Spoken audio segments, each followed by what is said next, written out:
Welcome back everyone. We are joined today by Royal Navy. Selamat datang kembali semuanya. Hari ini, kami bergabung dengan Komodor Angkatan Laut Kerajaan Inggris, Steve Jermy, yang pernah memimpin kapal-kapal perang di Skuadron Perusak Kelima dan Armada Udara Angkatan Laut Inggris. Ia juga pernah memegang jabatan seperti Direktur Strategi di Kedutaan Besar Inggris di Afghanistan. Saya juga sangat merekomendasikan Substack miliknya, dan tautannya sudah saya cantumkan di deskripsi. Jadi, terima kasih sekali lagi, Steve. Ini merayainu. Thank you again, Steve, for coming back on. Just nights like Gary Barge de Maitri de Landelin. Jay som tigment di with kita. Seperti Georgia perting to berpiai salo tu gap ting sangat baik. I agree, and today I wanted. Saya setuju. Nah, hari ini saya ingin bertanya sedikit tentang perang Ukraina. Arahnya makin menarik. Saya malah akan bilang, situasinya mulai lepas kendali. Maksud saya, NATO tampaknya melakukan eskalasi besar-besaran. Tapi kalau Anda mendengarkan media politik arus utama kita maksudnya NATO, tampaknya bahkan bukan peserta dalam perang itu. Jadi saya merasa kita sedang berjalan dalam tidur menuju bencana. Tapi sekarang kita juga melihat potensi perang Iran dan perang Ukraina benar-benar menyatu. Dan perang itu sendiri kini tampaknya semakin berfokus pada sasaran ekonomi, terutama energi, tetapi juga jalur pelayaran. Jadi ya, pertanyaan saya agak luas. Tapi menurut Anda, kita sedang menuju kemana? Karena perang ini, sekali lagi, sudah berlangsung selama 4,5 tahun, tetapi karakternya terus berubah.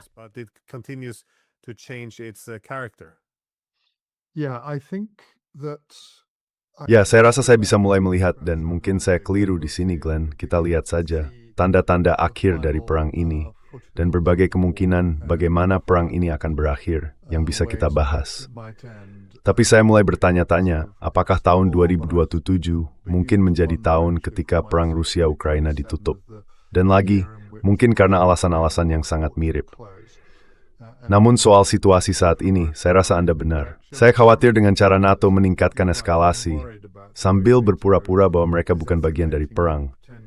Maksud saya, jelas mereka bagian dari perang sejauh mereka memasok senjata.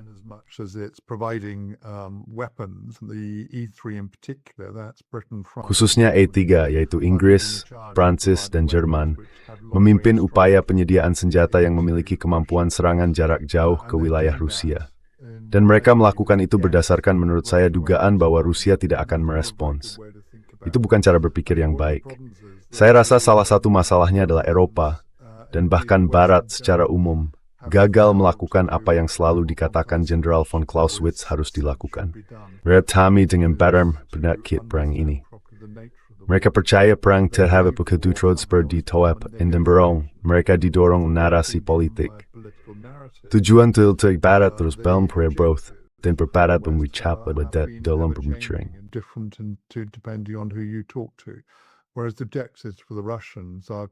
Sementara tujuan pihak Rusia jelas. Tujuan Rusia sepenuhnya berkaitan dengan perang eksistensial. Dalam perang eksistensial itu, yang paling mereka utamakan adalah keamanan Rusia. Bagi Eropa, tujuan mereka banyak berubah. Bagi Amerika, juga banyak berubah. Kita sudah melihat studi Rand berjudul Extending Russia yang membahas tentang pemecahan Rusia. Kita juga mendengar Kaja Kallas berbicara tentang pecahnya Rusia. Namun, saya tidak bisa menahan kesan Barat adalah solusinya dan saat ini mering peranggosi negosiasi dengan senjata. Dan ketika mereka meningkatkan eskalasi, Port Mungsit rela Rusia kembali ke perbandingan.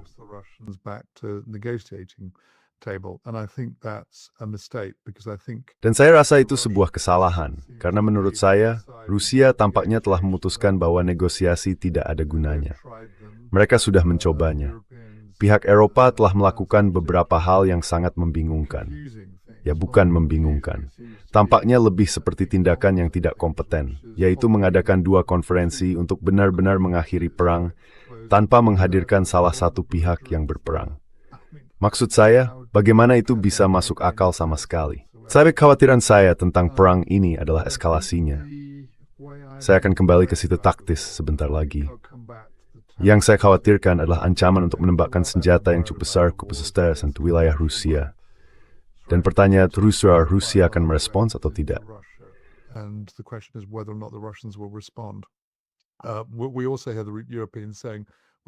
Kita juga melihat pihak Eropa mengatakan, kami ingin siap berperang pada tahun 2030. Karena itulah saya menulis sebuah artikel di Substack saya. Saya rasa Anda tahu artikel itu. Judulnya, Perang yang akan datang dengan Rusia.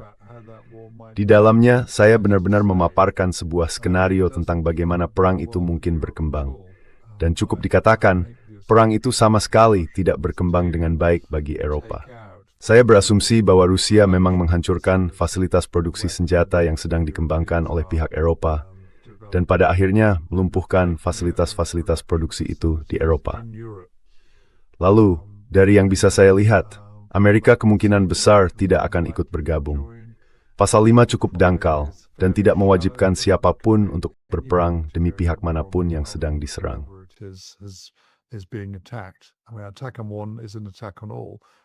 Serangan terhadap satu negara adalah serangan terhadap semua negara. Tapi, meski begitu, serangan terhadap satu negara tidak berarti misalnya semua orang harus merespons. Artinya, setiap pihak melakukan apa yang mereka anggap terbaik.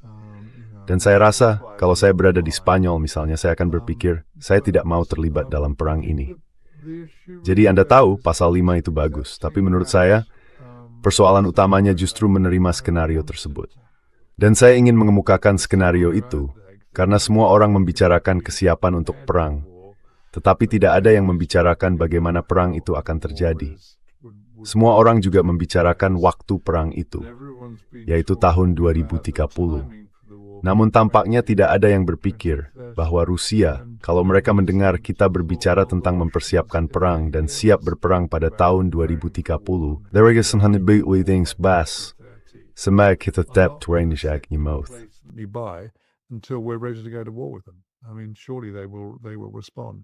Maksud saya, tentu mereka akan merespons. Namun, menurut saya, dari yang bisa saya lihat, salah satu faktor krusial dalam perang saat ini adalah pertahanan udara. Dan memang, saya menulis artikel lain di Substack saya tentang prinsip-prinsip pertahanan udara, karena Anda pernah menghadirkan Ted Postol di Substack Anda, Glenn. Saya sangat mengagumi karyanya. Pada dasarnya, bagi pemirsa Anda yang belum mengenalnya, dia adalah profesor di MIT. Saya menduga Ruditep Sukawan Fisikawan at Insinyur. Insidhan tu tor de menikit en thu broten step bahwistif. Etep blubber kastaya menteku per mpine kadeut halal pig en lulkai to Brussel pertahanan udara. Jadi inis I personally I was born. Defense destroyer, so it's an area of expertise mine. And in the article I actually explained what Dan dalam artikel itu, saya sebenarnya menjelaskan seperti apa pertahanan udara sesungguhnya. Ini pertempuran yang bergerak cepat. Dan jika pihak penyerang mampu menjenuhkan pertahanan udara, maka sangat sulit untuk merespons. Saat ini, kita berada dalam situasi di mana kita bisa menembak jatuh drone. Kita bisa menembak jatuh rudal jelajah. Memang tidak 100% efektif untuk keduanya, tetapi kita bisa menjatuhkannya. Efektinual terhadap rudal balistik konvensi beratas. Ted Postol memperkirakan efektivitas baterai Patriot sekitar 3%. Terhadap rudal hipersonik, kita south pon mengaparin. Hypersonic missiles, we have no defense whatsoever. So if you put all of those together in a saturation. Jadi kalau semua itu digabungkan dalam serangan jenuh, pada dasarnya kita tidak berdaya. Selain itu, setiap baterai Patriot yang kita kirim ke Ukraina pada dasarnya terbuang sia-sia. Saya yakin ini salah satu alasan mengapa Zelensky sebenarnya berbicara dengan Amerika Serikat tentang semacam gencatan senjata di udara. Dan saya yakin Rusia akan mengatakan tidak. Maksud saya, kenapa mereka harus setuju? Saat ini, mereka sedang menang. Mereka menang di udara. Mereka pinabray dan dominasi pertahanan udara Ukraina.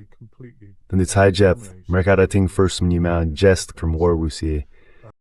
Dan berisbu wijumon match rating. And they're winning on the battlefield as well, so it seems to me that we're getting closer. Jadi menurut saya, kita sedang mendekati fase perang yang lebih menentukan. Dan jika kita bisa melewati persoalan penembakan senjata jauh ke dalam wilayah Rusia, dan saya menduga kita akan bisa, karena saya menduga setelah beberapa waktu negara-negara Eropa akan mulai berkata pada diri mereka sendiri, risikonya terlalu besar untuk terus kami tanggung. Karena kerusakan yang akan terjadi pada ekonomi Eropa, jika kami berperang dengan Rusia, akan berarti kekalahan. Dan saya mulai berpikir sebenarnya bahwa yang kemungkinan besar akan mengakhiri perang ini, Glenn, adalah faktor ekonomi sebagai akibat dari apa yang terjadi di sektor energi. Dan Glenn, saya bisa membahasnya lebih lanjut kalau Anda mau, Glenn. And I can talk more about that if you like, Glenn. Yeah, that'd be good, but Ya, itu bagus. Tapi saya terus memikirkan cara diplomasi digunakan di sini. Karena Anda mengatakan bahwa perundingan dan diplomasi secara keseluruhan cukup memprihatinkan. Dan kita melihatnya sekarang dalam pembicaraan tentang perdamaian, seperti apa yang mungkin kita inginkan dengan Rusia. Mereka mengatakan, kita ingin ada pembatasan serangan udara, karena Rusia mendominasi di udara. Dan sekarang ada pembicaraan, mungkin kita harus menghidupkan kembali kesepakatan gandum atau melakukan gencatan senjata di Laut Hitam. Kita tidak mengatakan itu 2 minggu lalu, ketika Ukraina menyerang kapal-kapal Rusia. Tapi begitu sekarang, Rusia memblokade pelabuhan-pelabuhan Ukraina, sehingga secara de facto menjadikannya negara yang terkurung daratan, maka kita ingin perdamaian. Rasanya, setiap kali perdamaian bukanlah tujuan akhir. Perdamaian selalu menjadi sarana untuk mencapai tujuan, dan tujuannya adalah mengalahkan Rusia. Dan ini pun sebenarnya kemiripan dengan Iran. and this has a lot of similarities to Iran. I mean, if we looked at Iran, Maksud saya, kalau kita melihat Iran, perang di Iran, negosiasi digunakan dengan cara yang sangat menipu. Hanya sebagai cara untuk membuat Iran lengah sebelum kita menyerang mereka. Namun dalam kasus Ukraina juga, Anda melihat dinamika yang sama. Sabotas terhadap perundingan perdamaian, entah itu Minsk, entah Istanbul, 4,5 tahun memboikot diplomasi dari pihak Eropa. Padahal mereka tahu bahwa arsitektur keamanan Eropa lah yang menjadi sumber konflik ini. Dan ya, seperti yang Anda katakan, mengadakan konferensi perdamaian dari waktu ke waktu, tetapi kita sebenarnya tidak mengundang pihak lain, yaitu Rusia. Maksud saya, kita telah menyaksikan ini selama 4,5 tahun. Ini cukup absurd, tetapi sudah menjadi norma. Saya bisa memahami mengapa orang-orang tidak lagi percaya pada diplomasi.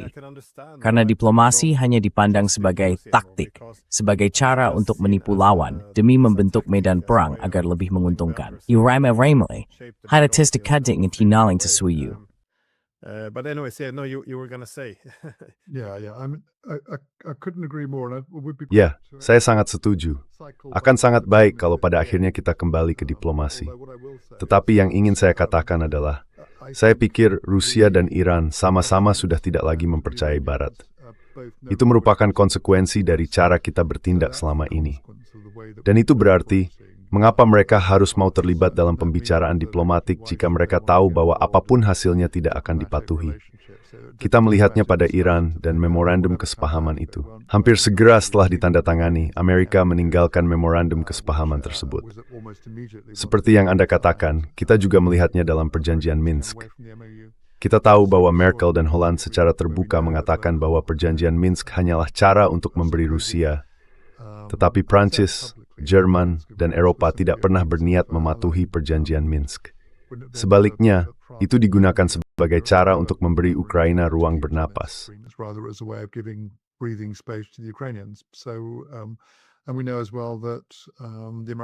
Dan kita juga tahu bahwa Amerika telah menarik diri bukan dari satu, melainkan dari semua perjanjian nuklir yang disusun dengan begitu cerdas dan hati-hati. Mereka menarik diri secara sepihak. Jadi pertanyaannya, mengapa dan atas dasar apa mengharapkan Rusia dan Iran untuk mempercayai Eropa dan Amerika? Maksud saya bisa melihat dengan jelas posisi mereka. Namun, saya pikir yang mulai kita lihat adalah pertemuan berbagai isu energi yang mulai mengubah keadaan. Dan kalau sekarang belum berubah, saya rasa ini akan mulai mengubah cara orang memandangnya. Begitulah energi berperan dalam ekonomi saat ini. Seperti yang Anda tahu, saya menghabiskan 15 tahun terakhir di sektor energi lepas pantai. Jadi saya menjadi penggemar berat energi, dan itu membuat saya lebih baik.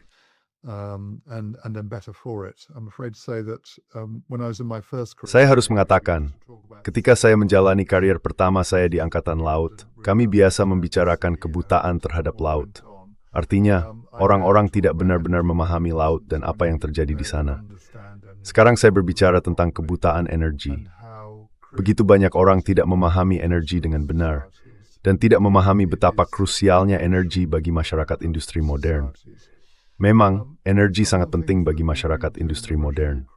Beberapa hal yang kita lakukan dalam perang Rusia-Ukraina justru memperburuk keadaan.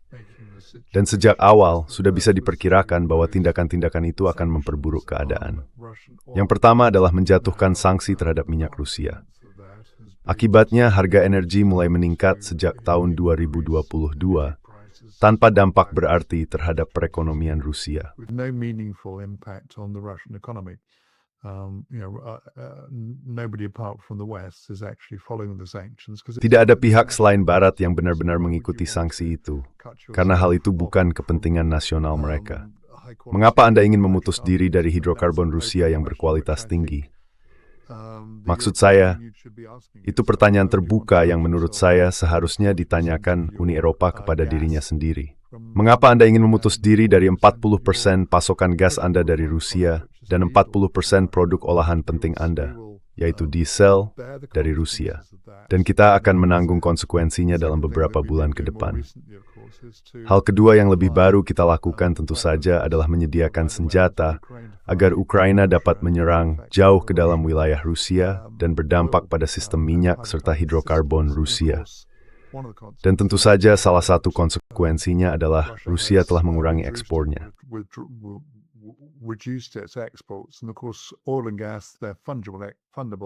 Dan tentu saja minyak dan gas adalah komoditas ekspor yang bisa saling menggantikan. Jadi, jika ekspornya berkurang, harganya pun naik. Dan tentu saja bagian ketiga dari teka-teki ini adalah penutupan Selat Hormuz, yang menghilangkan sekitar 13 juta barel minyak per hari dari pasar, bahkan belum bicara soal gas.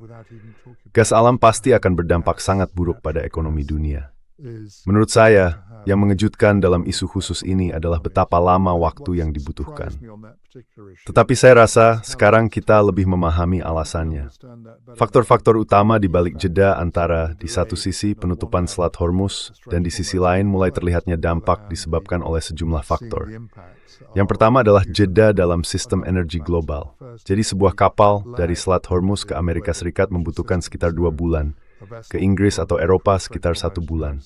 Jadi sekali lagi, ada jeda awal itu.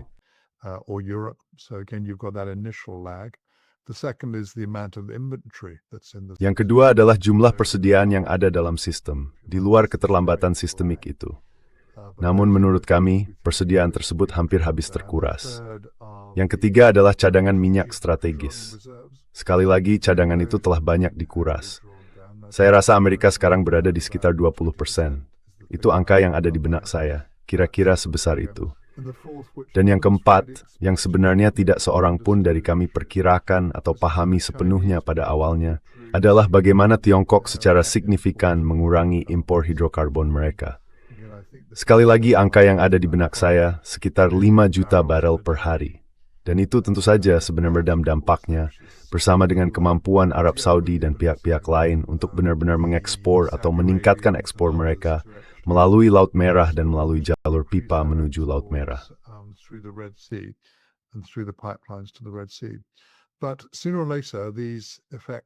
Namun cepat atau lambat, dampak-dampak ini akan menghantam kita. Dan menurut saya, sekarang ini dampaknya akan datang lebih cepat daripada nanti. Karena saya tidak melihat dari mana lagi minyak dan gas baru akan berasal. Menarik juga ketika kita melihat harga minyak dan gas, ambil saja WTI atau Brent, West Texas Intermediate atau Brent.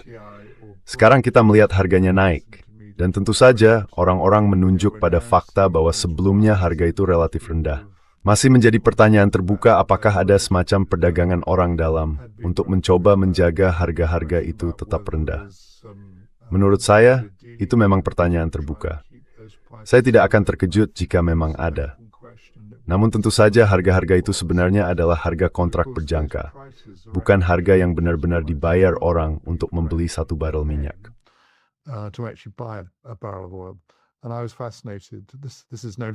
Dan saya terkesan, ini dikenal sebagai retakan. Tetapi saya harus mengatakan bahwa bulan lalu saya berbicara dengan seorang kolega dari Singapura, dan dia mengatakan bahwa mereka membeli minyak Singapura di Singapura seharga $200 per barel. Saya terkejut mendengarnya. Itu angka yang besar. Nah, jika kita sampai pada angka-angka seperti itu, maka harga segala sesuatu akan naik. Kawasan yang paling terdampak adalah Eropa dan Asia, khususnya Asia Timur. Asia är en benim left. En väg thing börjar tillbörja det tool en jongo. En gitarr to the one regat strategist to brand. En imbatagari dang singent until. But lots of the other countries are very vulnerable. And the other one that's most vulnerable is Europe. Dan pihak lain yang paling rentan adalah Eropa. Anda tahu, selain negara Anda dan dalam skala yang lebih kecil negara saya, Eropa adalah pengimpor utama hidrokarbon. Jumlahnya sekitar 12,5 juta barel minyak per hari. Dan dari mana semua itu berasal? Saya sudah melihat pembicaraan tentang kekhawatiran nyata mengenai gas alam pada musim dingin, dan itu memang yang saya perkirakan. Saya juga memperkirakan harga minyak akan mulai bergerak naik, mulai kira-kira sekarang dan seterusnya. Amerika juga tidak kebal. Amerika mengimpor sekitar 6 juta barel minyak mentah per hari. Dan itu masalah sistemik, karena yang diimpor adalah jenis minyak mentah yang tepat, berbeda dengan minyak mentah yang lebih ringan yang mereka produksi.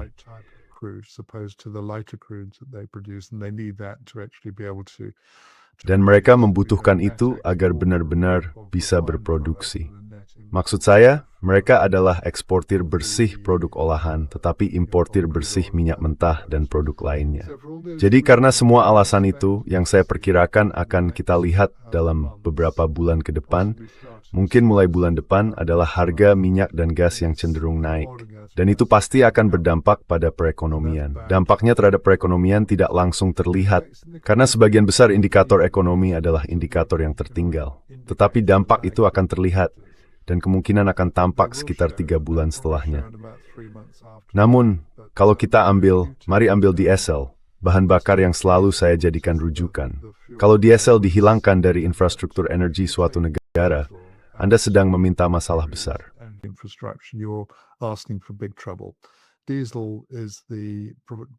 Diesel menggerakkan semua traktor kami. Diesel juga menggerakkan semua mesin pertanian kami.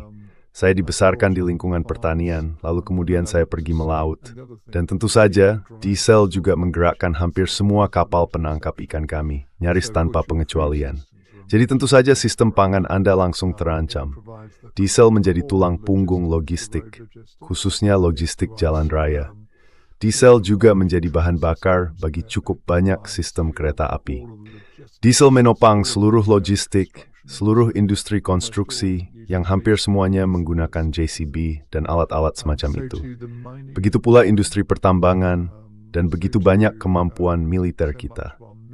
Minyak tanah adalah distilat menengah, tidak jauh berbeda dari diesel, dan pada dasarnya itulah bahan bakar penerbangan. Dan tentu saja kalau Anda bisa beritahu saya bagaimana menggerakkan tank tanpa diesel, saya terbuka untuk itu.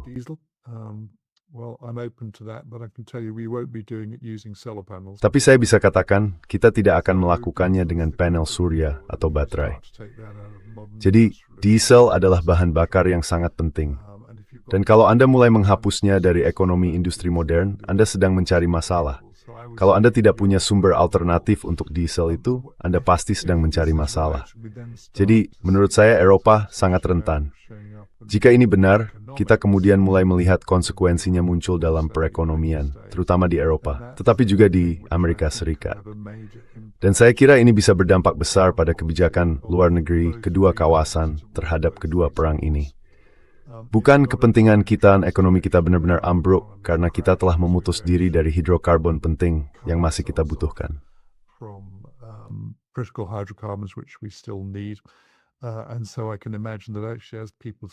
Jadi saya bisa membayangkan ketika orang-orang mulai melihat ekonomi mereka masuk ke resesi dan tampaknya keadaan hanya akan makin buruk. Mereka akan memandang dengan curiga gagasan untuk menghabiskan lebih banyak uang di Ukraina demi mendukung perang yang gagal, atau memberikan dukungan apapun dari Amerika Serikat untuk melanjutkan perang yang sebenarnya merugikan ekonomi mereka sendiri dan ekonomi dunia secara keseluruhan melalui penutupan Selat Hormuz. Jadi saya menduga ekonomi yang akan mengakhiri kedua perang itu. Dan tentu saja, masalahnya adalah bahkan jika kita bisa mencapai solusi diplomatik untuk kedua perang tersebut, jeda dalam sistemnya sedemikian rupa sehingga keadaan akan tetap memburuk bahkan setelah kedua perang itu berakhir untuk selamanya sebelum kemudian membaik. Itu karena kerusakan yang telah terjadi pada sistem ekonomi dan karena sistem energi dunia khususnya sistem minyak, to make his hope that the timber not per too. The oil system will take months to recover. I'd be surprised if Saya akan terkejut jika apa yang saya pikir akan terjadi benar-benar terjadi, yaitu jika kita bisa kembali ke posisi yang mendekati kondisi sebelum perang dalam waktu kurang dari setahun. Dan saya juga tidak akan terkejut jika kita baru melihatnya pada akhir 2027. Jeda waktunya cukup besar. Saya mengenal setidaknya satu pengamat, Art Berman, seorang ahli geofisika Amerika yang saya ikuti, yang berpendapat bahwa sebagian kerusakan itu akan bersifat permanen. So, putas reason and break timer to kemungkinan tahun depan. Itu petikan perang itu berakhir, kita idaran dalam situasi itu inginkan daik terterta.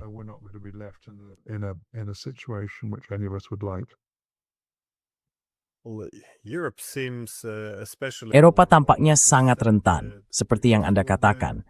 Karena 3 aturan keamanan energi adalah diversifikasi. Itulah yang utama. Orang Eropa sebenarnya belum melakukan ini. Dan ini terlihat dari bahasa yang mereka gunakan ketika mereka merayakan sanksi baru terhadap Rusia, seolah-olah mereka memutus hubungan dengan seorang pemasok. Biasanya Anda ingin memiliki lebih banyak pemasok, agar sekali lagi ada diversifikasi. Namun yang terjadi justru sebaliknya. Pilihannya dipersempit. Mereka memutus hubungan dengan Rusia. Ini dianggap baik bagi keamanan energi, yang sebenarnya cukup absurd.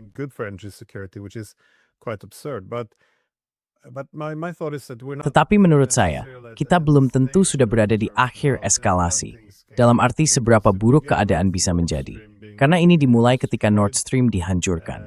Orang-orang Eropa seolah-olah menutup mata, dan untuk sementara berpura-pura bahwa Rusia yang melakukannya. Lalu tentu saja, mereka menjatuhkan sanksi terhadap Rusia yang justru makin mengisolasi Eropa. Kemudian tentu saja, Eropa juga kini mendukung serangan terhadap infrastruktur energi Rusia, menimbulkan masalah lebih lanjut bagi pasar global. Lalu kita punya perang Iran, yang menghantam Iran tentu saja. Tetapi kemudian fasilitas energi negara-negara Teluk juga menjadi sasaran. Sekarang kita melihat akses yang terbatas di Laut Hitam.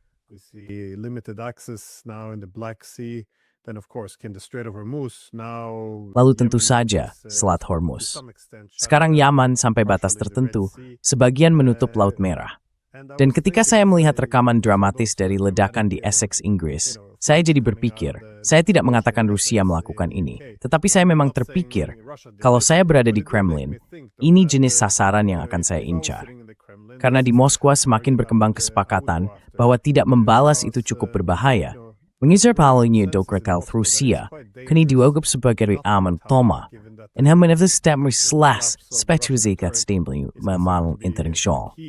It's just we, and I'm an important no spy machine busat. Other countries should fear the great powers. You can't just attack the world's largest nuclear power. Anda tidak bisa begitu saja menyerang kekuatan nuklir terbesar di dunia tanpa punya kekhawatiran sama sekali. Pada titik tertentu, tanpa pencegahan, yang ada hanyalah perang.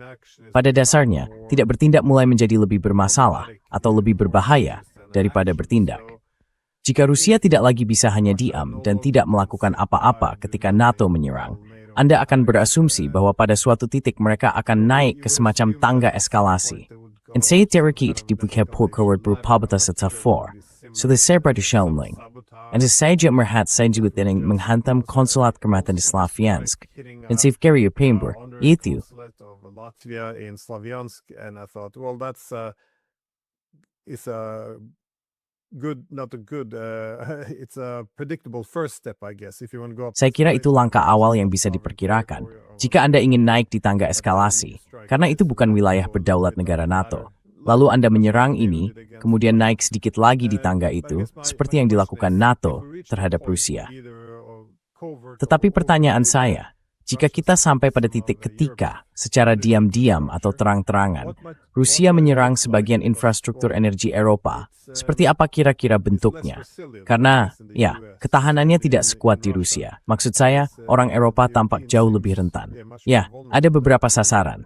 Saya memikirkan negara saya sendiri, Norwegia. Itu negara yang sangat kecil. Negara itu memasok banyak gas untuk Inggris dan Jerman. Sekali lagi, ini bukan ajakan, hanya supaya para jurnalis tidak mengejar saya. Tetapi saya hanya mengatakan bahwa kita berada dalam posisi yang sangat rentan. Agak aneh bahwa kita bersedia melakukan provokasi sampai sejauh itu, mengingat kita rentan. Yeah, I agree. I think one of the problems. Ya, saya setuju.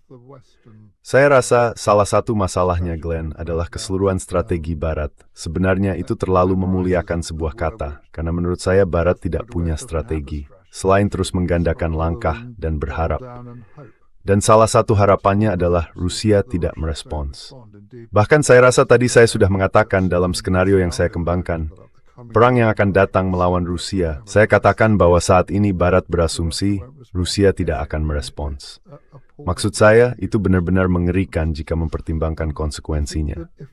Saya rasa jika saya berada dalam posisi Putin, dalam posisi Rusia, jika saya akan merespons, saya cenderung melakukannya secara terbuka, bukan diam-diam.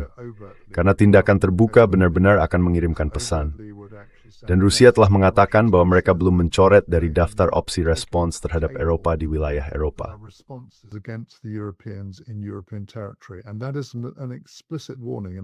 Dan itu adalah peringatan yang tegas. Saya melihat sangat sedikit pembahasan tentang hal itu. Padahal ini adalah peringatan tegas kepada orang-orang Eropa, dan kita seharusnya benar-benar mendengarkannya. Sekarang kalau saya yang melakukannya, jika saya memutuskan untuk merespons, dan ini bukan cara saya membangun skenario itu di Substack, sebenarnya dalam skenario tersebut saya berasumsi bahwa Rusia merespons, lalu kita masuk ke pasal 5. Tetapi saya pikir, jika saya menjadi Putin, hal pertama yang akan saya lakukan adalah menelepon Presiden Trump dan berkata, sekarang kami sudah cukup. Kami akan merespons dengan menyerang wilayah-wilayah Eropa ini dan menghancurkan fasilitas-fasilitas ini. Kecuali ada kesepakatan yang tegas dari pihak Eropa untuk menghentikan serangan-serangan ini dan berhenti menyediakan senjata-senjata ini kepada Ukraina.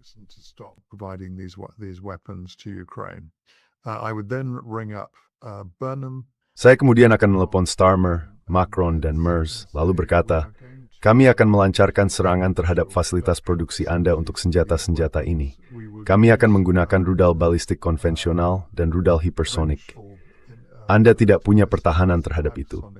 Dan kecuali kami mendapat kesepakatan yang tegas dari Anda untuk tidak melanjutkan serangan-serangan ini. Nah, saya akan sangat tertarik melihat apa yang terjadi setelah itu. Tapi itulah cara saya akan melakukannya. Karena itu memberi orang-orang Eropa kesempatan untuk mundur, alih-alih sekadar menerima serangan tersebut. Tetapi inti tentang serangan-serangan ini, dan saya juga pernah menulis artikel tentang pertahanan udara, adalah bahwa kita tidak punya pertahanan terhadap senjata-senjata ini. Kita punya sedikit pertahanan terhadap rudal balistik, tetapi tidak terhadap rentetan rudal balistik.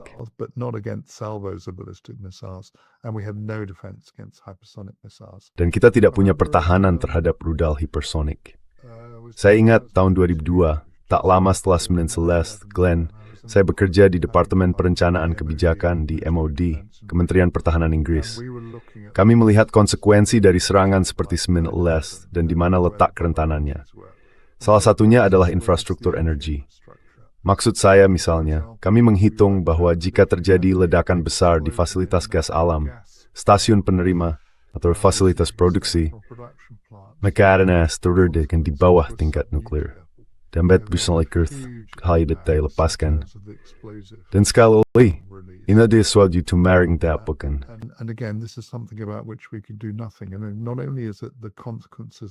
Dan bukan hanya dampak dari serangannya. Ambil contoh tempat seperti Rotterdam atau Milford Haven, kilang-kilang minyak yang sangat besar. Tapi ini juga menyangkut dampaknya terhadap sistem energi. Karena masalah dengan infrastruktur energi, berdasarkan pengalaman panjang dan pahit saya, adalah butuh waktu lama untuk benar-benar membangunnya. Jadi Anda tidak bisa begitu saja menyalakannya kembali seketika. Dan, ya tentu saja, salah satu hal yang Anda perlukan untuk membangun kembali infrastruktur energi adalah komoditas dan diesel untuk melakukan pembangunan ulang itu. Jadi, kita berbicara tentang tingkat kerusakan yang akan meramian ke perekonomian Anda dan hingga dekade berikutnya. Into the next decade. So this is, I think, is what I would do. Now, Jadi menurut saya, inilah yang akan saya lakukan. Nah, yang tentu menarik adalah bagaimana respons dari pihak Eropa. Kalau saya menjadi Perdana Menteri di negara ini, saya akan mundur, karena saya tidak sanggup. Saya tahu saya akan mengambil risiko yang tidak bisa saya kurangi dengan semestinya.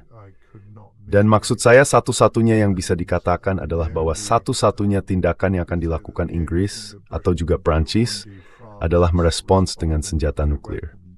Tetapi pada dasarnya, itu adalah tindakan bunuh diri nasional. Karena Anda menggunakan senjata nuklir Anda sendiri melawan Rusia, negara dengan persenjataan nuklir terbesar di dunia. Dan itu menjadi pertimbangan besar bagi Putin. Apakah akan melakukan itu?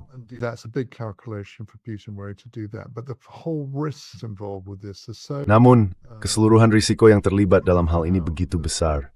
Sehingga sungguh mengejutkan bahwa tidak ada pembicaraan tentang risiko-risiko ini di kalangan publik Eropa. Kalau Anda pernah melakukan manajemen risiko, saya pernah sedikit melakukannya. Saya tidak bisa bilang saya sangat menikmatinya, karena menurut saya, itu umumnya tidak berhasil. Namun, faktor penting untuk memahami risiko adalah seberapa besar kemungkinan risiko itu terjadi. Dan yang kedua, seberapa besar dampaknya. Nah, bahkan jika kemungkinan Rusia merespons kita sekitar 10%, dampaknya sangat besar. Jadi bagi saya, itu adalah risiko yang benar-benar perlu Anda pikirkan secara mendalam dan serius, untuk memastikan bahwa Anda sudah mempertimbangkannya dengan matang. Karena saya pikir kalau kita benar-benar memikirkan risiko-risiko itu, hasilnya akan menjadi analisis yang sangat serius dan penuh kehati-hatian.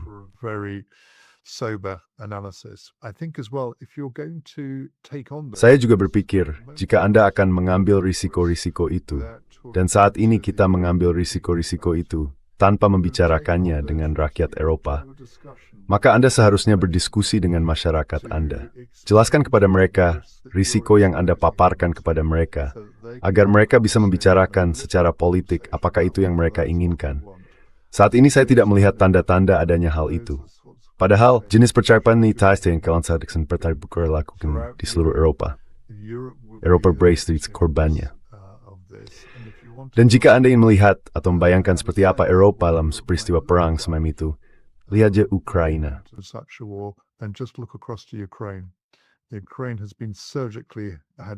Sistem energi Ukraina telah dihancurkan secara terarah. Saya rasa PDB Ukraina turun sekitar 30%. Saya kira ketika kita benar-benar menelusurinya sampai tuntas, angkanya mungkin lebih besar dari itu. Saat ini, Ukraina adalah negara gagal. Negara itu hanya bisa bertahan berkat kemurahan hati Eropa. Jadi sejauh yang saya lihat, kalau Anda ingin melihat contohnya, lihatlah Ukraina dan tanyakan pada diri sendiri, apakah itu risiko yang siap kita terima untuk Eropa? Saya rasa kita tidak seharusnya menerimanya untuk Eropa. Dan saya rasa kita benar-benar harus membicarakan hal ini dan memikirkan rencana B. Rencana B yang jelas adalah menemukan jalan kembali ke diplomasi.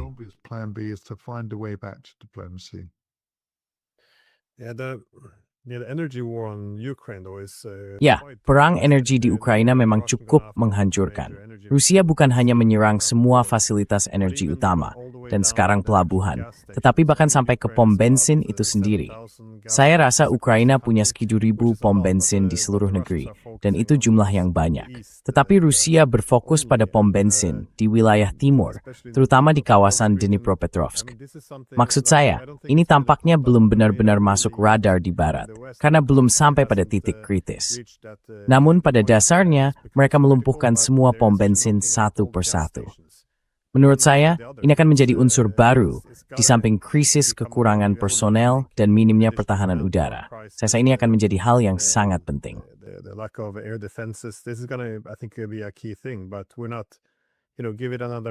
Tapi kita belum sampai di situ, tahu. Beri waktu 1 atau 2 bulan lagi. Saya rasa ini akan jadi masalah besar, karena hal itu melumpuhkan sebagian besar logistik. Ya, tapi saya terus berpikir, para sejarawan di masa depan pasti akan melihat kembali 30 tahun terakhir ini dengan ngeri dan takjub. Karena setelah Perang Dingin, strategi besar Rusia secara menyeluruh adalah berintegrasi dengan Barat, menjadi satu lagi negara Eropa. Mereka meninggalkan imperium. Mereka berkata, kami dugana. Perbarstu, you'd face smaller folk type remertat. Jelas nuansa tujuan. Dan dalam seluruh verbal, Zarich Indonesia terbaik bagi Eropa Amerika, terutama public number, tapi Rusia ting makogia Rusia. Common cause and common security architecture with the Russians. Get them on our side of the ledger. And Buat mereka berpihak kepada kita. Dan jawabannya adalah, kita tidak menerima jawaban ya.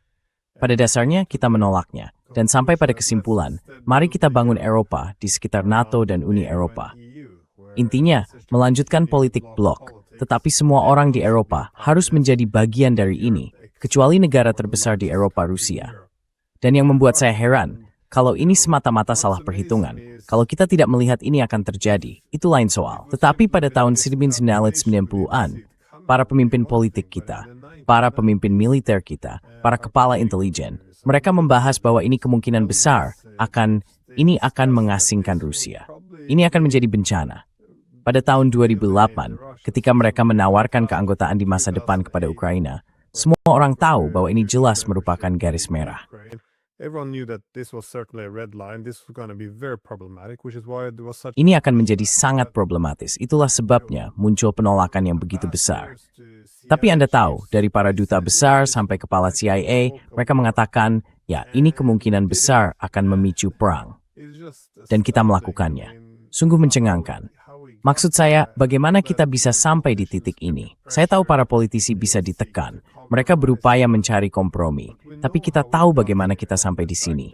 Dan kenyataan bahwa tidak ada kemauan untuk mundur selangkah dan memikirkan kembali apa yang telah kita lakukan, malah terus menempuh jalan ini. Dan, seperti yang Anda katakan, bahkan tidak ada perdebatan. Kita tahu arah semua ini. Kita meningkatkan serangan kita terhadap Rusia. Rusia sekarang harus merespons dengan suatu cara.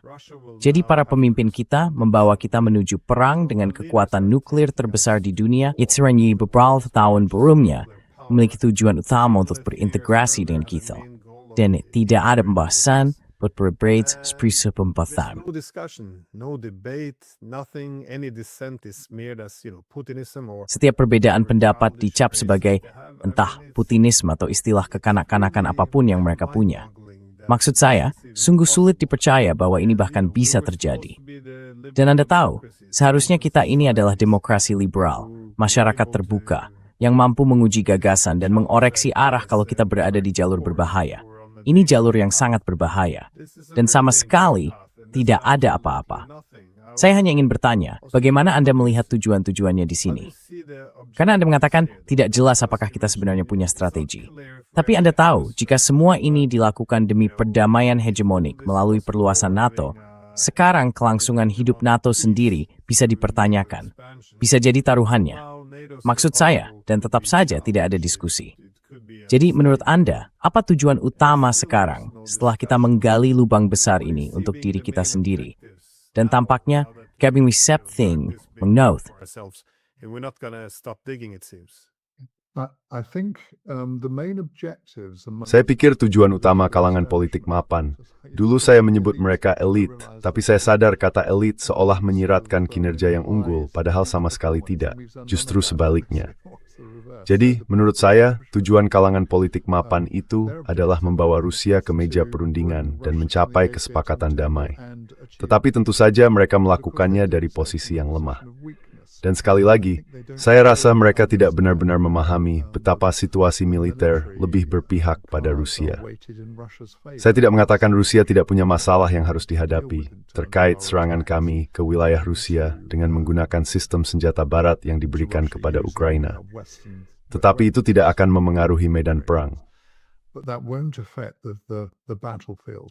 And the only thing that it's doing is. Dan satu-satunya dampaknya adalah itu sama sekali tidak memengaruhi kemungkinan jalannya perang maupun hasil akhirnya. Namun justru, seperti yang Anda katakan, meningkatkan probabilitas atau kemungkinan terjadinya serangan ke Eropa. Saya rasa ada sejumlah faktor yang sedang bermain di sini. Ada keangkuhan yang muncul dari berakhirnya Perang Dingin, gagasan tentang akhir sejarah, dan keyakinan bahwa sistem neoliberal barat adalah sistem yang dominan dan pasti sistem terbaik. Jadi ada itu. Saya rasa ada agenda neokonservatif di Amerika Serikat dan sesuatu yang serupa di beberapa tempat di Eropa. Menurut saya, Inggris tampaknya menderita akibat itu, sejauh yang bisa saya lihat. Saya rasa ada juga persoalan blok-blok, yaitu blok NATO dan blok Eropa. Institusi-institusi ini seringkali memiliki kehidupan mereka sendiri.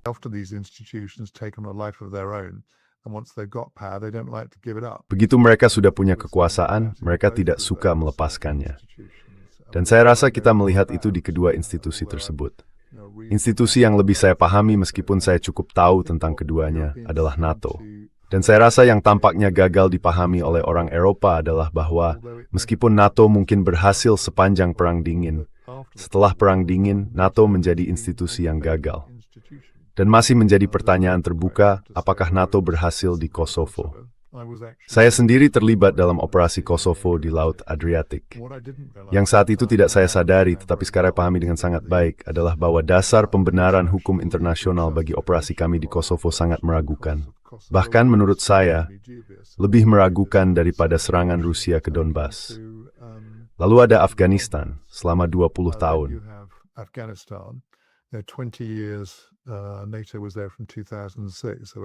NATO berada di sana sejak tahun 2006, jadi lebih dari 15 tahun. Itu adalah kegagalan selama 20 tahun di Afghanistan. Dan lagi saya sering mengatakan kepada orang-orang, kalau Anda berpikir NATO tidak mampu mengalahkan Taliban, mengapa Anda berpikir NATO bisa mengalahkan lawan yang sepadan dengan kemampuan industri dan militer yang signifikan? Dan lagi saya tidak melihat bukti bahwa NATO mampu mengalahkannya. Tetapi sayangnya, ada kelambanan institusional. Jadi orang-orang yang ingin terus mendorong perluasan NATO berpikir ini soal memodernkan negara-negara dari timur. Sementara negara-negara di timur, pada gilirannya ingin menjauh. Mereka ingin keseimbangan yang lebih besar karena mereka tidak menikmati masa mereka di Uni Soviet. Jadi mereka menganggap NATO adalah solusinya. Namun salah satu masalah NATO adalah bahwa NATO bertumpu pada sebuah asumsi yang menurut saya kini jelas keliru. NATO bertumpu persi bahwa milik terharikat mau tangsi. Nah, saya rasa kita itu is it killing.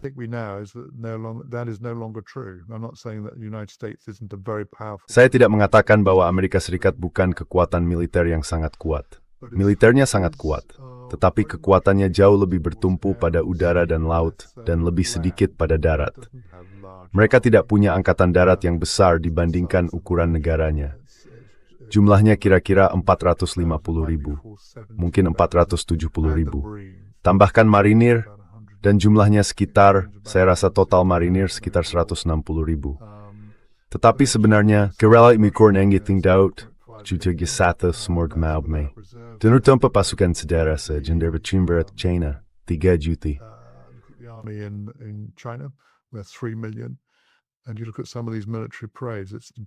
Dan ketika Anda melihat beberapa parade militer ini, mustahil untuk tidak terkesan oleh organisasi militer kedua negara tersebut. Lalu ketika melihat keadaan di seluruh Eropa, bukan hanya kita punya pasukan yang menderita akibat bertahun-tahun kekurangan investasi, kita juga punya pasukan yang menurut saya kekurangan orang-orang dengan pola pikir yang tepat untuk benar-benar direkrut ke angkatan bersenjata, memenangkan perang, dan pergi bertempur demi negara mereka. Menurut saya keinginan untuk itu jauh lebih kecil. Jadi saya rasa ketertinggalan institusional bagian dari kesalahannya. Saya juga berpikir ada masalah filosofis, yaitu bahwa NATO dibangun di atas gagasan penangkalan.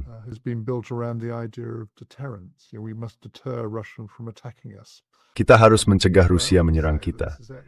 Tetapi saya sering mengatakan bahwa yang terjadi sebenarnya bukan pencegahan, melainkan konfrontasi. Jadi kita makin lama, makin mendekati Rusia secara konfrontatif. Lalu sekarang terkejut ketika Rusia merespons. Salah satu kegagalan yang jelas lainnya dalam pemikiran NATO adalah bahwa NATO tidak siap ketika Rusia menyerang. Jika kita tahu Rusia mungkin akan menyerang sebagai akibat dari perluasan kita, kita tidak siap. Ideal terus lain terwait atau sebuah knowledge sebuah lembaga yang berad. Harus lebih aling. And I think a NATO guarantee is. Dan menurut saya, jaminan NATO nilainya jauh lebih kecil daripada yang orang kira.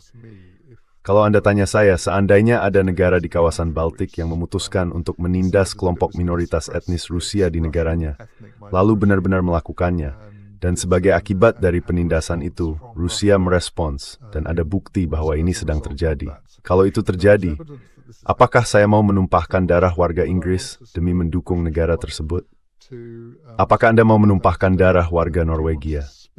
Saya tidak mau. Kalau saya menjadi Perdana Menteri di salah satu dari kedua negara itu. Jadi menurut saya pendekatan konfrontatif seperti itu tidak berhasil. That sort of confrontational approach which hasn't worked. I think by far the best thing that we could do. Menurut saya, sejauh ini hal terbaik yang bisa kita lakukan, mengingat Amerika Serikat tidak maha kuasa, dan NATO seharusnya tidak menjadi landasan pertahanan kita, karena NATO telah gagal, adalah memikirkan alternatif. Yang langsung terlintas di benak saya dan banyak orang meremehkannya, tapi saya tidak, adalah OSCE. Dan menurut saya, petunjuk tentang OSCE ada pada kata kerjasama. OSCE memasukkan Rusia sebagai anggota.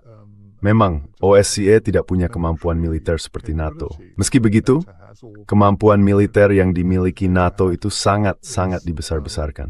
Namun OSCE memiliki pihak-pihak yang tepat dalam susunannya, karena ada Rusia, negara-negara Eropa, dan pihak-pihak lain juga. Jadi kesanalah saya akan melihat.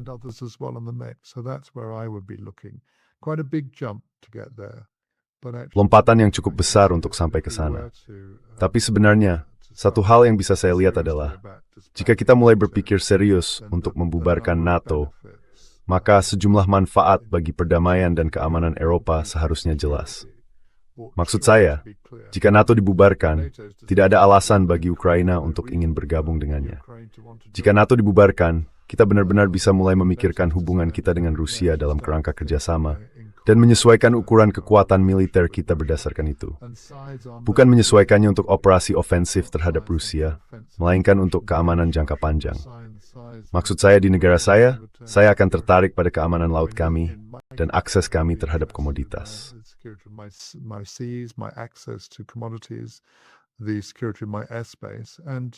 Keamanan udara saya dan, Anda tahu, hubungan kerjasama yang baik dengan banyak negara lain.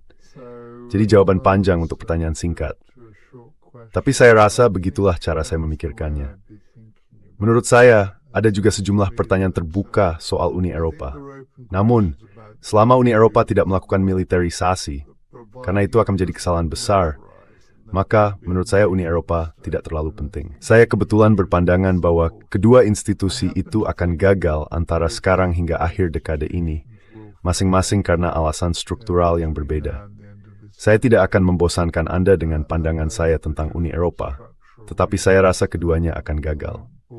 Dan saya rasa kita mungkin akan berada dalam keadaan yang lebih baik sebagai akibat dari kedua kegagalan itu.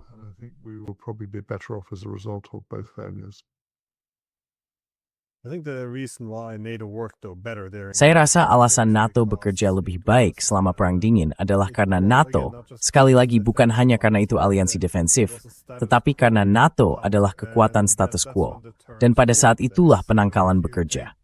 Artinya, jika Anda melakukan tindakan A atau B, maka kami akan merespons dengan jelas. Jadi, sebagai kekuatan status quo, Anda menyampaikan itu dengan jelas.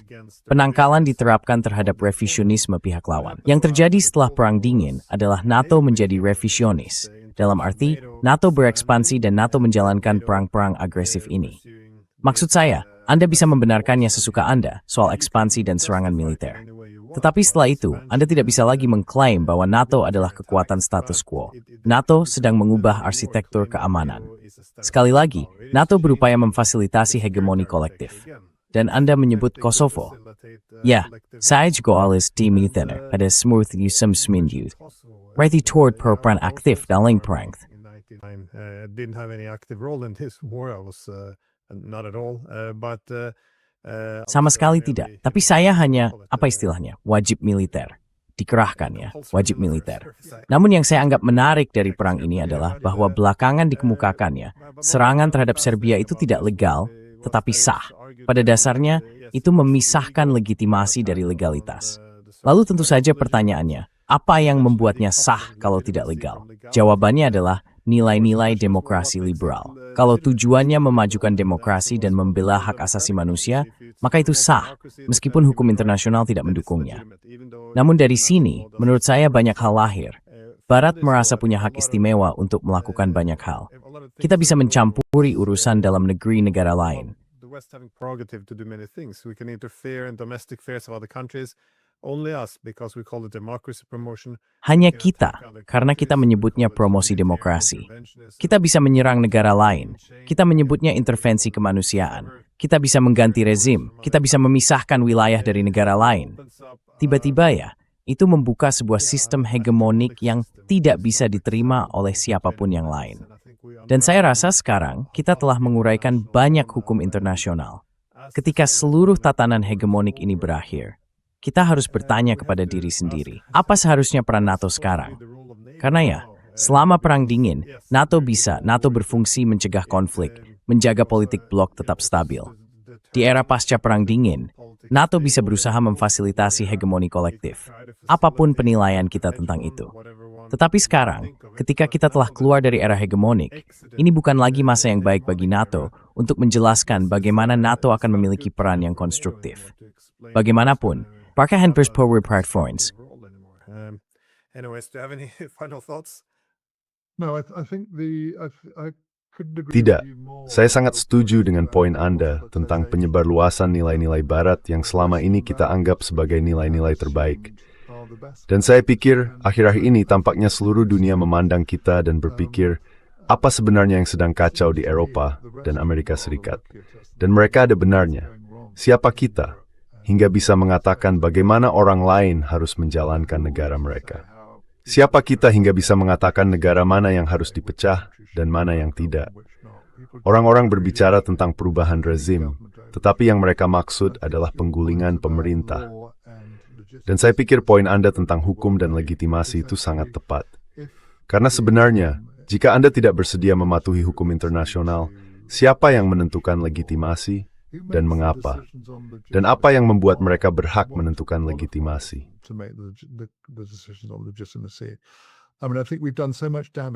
Maksud saya rasa kita telah menimbulkan begitu banyak kerusakan karena cara kita selama ini menghadapi berbagai hal. Jadi sudah saatnya kita di Barat berhenti memikirkan negara-negara lain dan mulai memikirkan kerusakan yang telah kita timbulkan. Mengapa kita bertindak seperti itu, serta mencari cara bagaimana kita mungkin ingin berubah. Bagaimanapun, kita akan berubah karena konsekuensi ekonomi, yang sebagian besar disebabkan oleh cara kita beroperasi selama ini. Namun, semoga kita bisa melakukannya dengan cara yang jauh lebih terinformasi, dengan cara yang memungkinkan kita benar-benar kembali pada hukum internasional, meskipun hukum itu tidak sempurna. Karena itu jauh lebih baik daripada kita menganggap bahwa peran kita di dunia dan hak kita di dunia adalah mencampuri urusan pihak lain sebanyak yang kita inginkan. Saya tidak tahu. Saya rasa sejarah akan menilai Barat dengan buruk sejak berakhirnya Perang Dingin. Dan saya rasa sudah saatnya kita mulai memikirkannya, berpikir dengan cara desta, agar kita bisa memperbaiki cara berpikir kita di masa depan, Glenn. Improve our thinking in the future, Glenn. Perik, it's toward dathing head in a swin mouth thing. Spermani Steve, Ribu Berazes through them blanking. Taking time. Ya, Dean. Teruskan yang bagusnya, Glenn. Itu benar, Asaf.